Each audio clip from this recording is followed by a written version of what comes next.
के दीवानी न्यायालय में एक अस्थायी कर्मचारी था, वो भी वहां उपस्थित था। आइए अब उसकी कहानी आपको दिखाते हैं। वो बाबा के दर्शन के लिए मस्जिद पहुंचता है। भाई चोलकर जी, ये प्रसाद किस लिए वितरित कर रहे हो? महाशय, मैं ठाणे के दीवानी न्यायालय में एक छोटा कर्मचारी हूँ। पहले मैं अस्थायी था, परिवार बड़ा और आय कम, मुश्किल से गुजारा होता था। तभी एक कीर्तन समारोह में साईं बाबा के भक्त दास गण की कीर्तन सुन बाबा में आस्था हो गई। फिर क्या हुआ चोलकर जी? मैंने मन ही मन बाबा को नमन करके प्रार्थना की कि हे बाबा, मैं एक निर्धन आदमी हूँ, अपने परिवार का पालन पोषण करने में असमर्थ हूँ। अगर आपकी कृपा से विभागीय परीक्षा में उत्तीर्ण हो गया तो आपके श्री चरणों में उपस्थित होकर आपके निमित्त मिश्री का प्रसाद वितरित करूंगा। और बाबा की कृपा से आप वो परीक्षा पास कर गए और अपना संकल्प पूरा करने आए हैं। जी, बाबा की कृपा से मैं उत्तीर्ण हो गया, अब विभागीय कर्मचारी हूँ। इसीलिए शुभस्य शीघ्रम के तहत अपनी मनौती पूरी करने आया हूँ। नहीं चोलकर, तुम कुछ छिपा रहे हो। नहीं बाबा, यही सत्य है। मैं आपसे भला क्यों छिपाऊंगा? सबका मालिक एक। अरे बापू साहब, चोलकर हमारे अतिथि हैं, इन्हें चाय नहीं पिलाओगे? हाँ बाबा, अवश्य पिलाऊंगा, अभी लाता हूँ।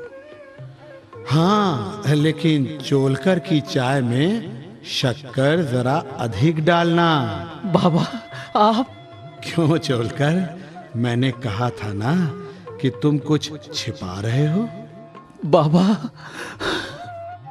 भक्तों, चोलकर का कुटुंब बड़ा है। इन्होंने यहाँ आकर मिश्री का प्रसाद वितरित करने का संकल्प लिया, परंतु आय कम होने के कारण इनकी इच्छा पूरी नहीं हो पा रही थी। परिवार का भरण पोषण पहली प्राथमिकता थी।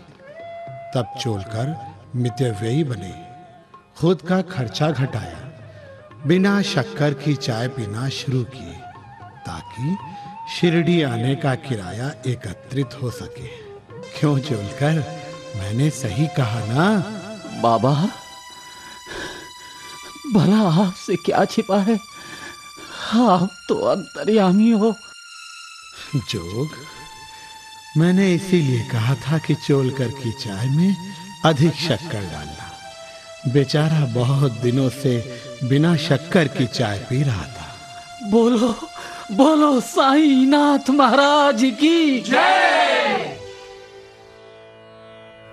यदि तुम श्रद्धा पूर्वक मेरे सामने हाथ फैलाओगे तो मैं सदैव तुम्हारे साथ रहूंगा। यद्यपि मैं शरीर से यहां हूं, परंतु मुझे 7 समुद्र के पार भी घटित होने वाली घटनाओं का ज्ञान है। मैं तुम्हारे हृदय में विराजित तुम्हारे अंतरस्थ ही हूं, जिसका तुम्हारे तथा समस्त प्राणियों के हृदय में वास है, उसकी ही पूजा करो। भक्तजनों, बाईजा माई साईं बाबा की अनन्य भक्त थी। वे उन्हें पुत्रवत प्रेम करते थे। साईनाथ बाईजा माई को सगी माता की तरह मानते थे।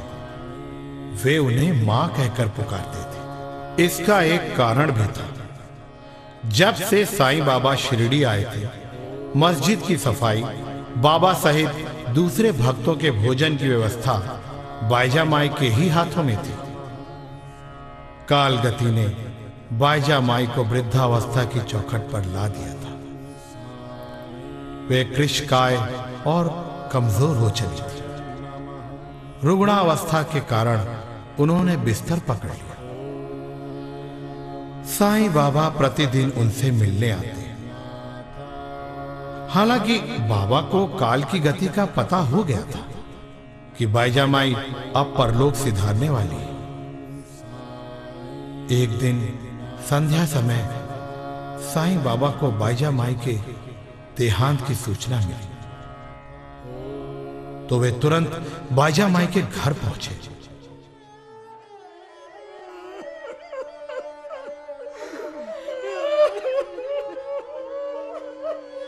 अरे साईं,